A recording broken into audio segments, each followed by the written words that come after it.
ಇಂದಿನ ಪತ್ರಕರ್ತ ಒಬ್ಬ ಬರ್ತಾನೆ, ಅವನು ಫಸ್ಟ್ ಬಾಬಾ ಸಾಹೇಬ್ರನ್ನ ಇಂಟರ್ವ್ಯೂ ಮಾಡ್ಲಿಕ್ಕೆ ಅಲ್ಲ ಬಂದಿದ್ದು, ಗಾಂಧೀಜಿನ ಇಂಟರ್ವ್ಯೂ ಮಾಡಬೇಕು ಅಂತ. ಇವನು ಗಾಂಧೀಜಿ ಹೇಳಿದ್ರು ಅಂತ 9:30 ಹೋಗ್ತಾನೆ, ಗಾಂಧೀಜಿ ಮಲ್ಕೊಂಡ್ಬಿಟ್ಟಿರ್ತಾರೆ. ಆಮೇಲೆ ಎಲ್ಲಿಗೆ ಹೋಗೋಣ, ಮಹಮ್ಮದ್ ಅಲಿ ಜಿನ್ನಾ ಹತ್ರ ಹೋಗೋಣ ಅಂತ ಮಹಮ್ಮದ್ ಅಲಿ ಜಿನ್ನಾ ಹತ್ರ ಹೋಗ್ತಾನೆ. ಮಹಮ್ಮದ್ ಅಲಿ ಜಿನ್ನಾ ನಿದ್ದೆ ಹೊಡೆದ್ಬಿಟ್ಟಿರ್ತಾರೆ.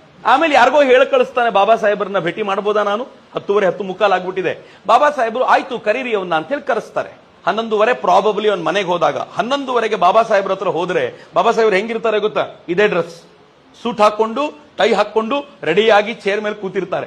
ಅವನ್ ಬಂದು ಕೇಳ್ತಾನೆ, ಬಾಬಾ ಸಾಹೇಬ್ರೆ ಗಾಂಧಿ ಮಲಗಿದ್ದಾರೆ, ಜಿನ್ನಾ ಮಲಗಿದ್ದಾರೆ, ನೀವು ಮಾತ್ರ ರೆಡಿಯಾಗಿ ಕೂತಿದ್ದೀರಲ್ಲ ಈ ಹೊತ್ತಲ್ಲಿ. ಉತ್ತರ ಏನಿತ್ತು ಗೊತ್ತಾ, ಗಾಂಧಿಯ ಸಹಚರರು, ಗಾಂಧಿಯವರ ಜನಾಂಗ ಎದ್ದಿದೆ, ಅವ್ರು ಮಲಗಿದ್ದಾರೆ. ಜಿನ್ನಾನ ಜನಾಂಗ ಎದ್ದಿದೆ, ಜಿನ್ನಾ ಮಲ್ಕೊಂಡಿದ್ದಾನೆ. ಆದ್ರೆ ನನ್ನ ಜನಾಂಗ ಇನ್ನೂ ಎದ್ದಿಲ್ಲ, ಅದಕ್ಕೆ ನಂಗೆ ಮಲ್ಕೊಳಕ್ ಪುರ್ಸೊತ್ತಿಲ್ಲ, ನಾನು ಎದ್ದಿದ್ದೀನಿ ಅಂತ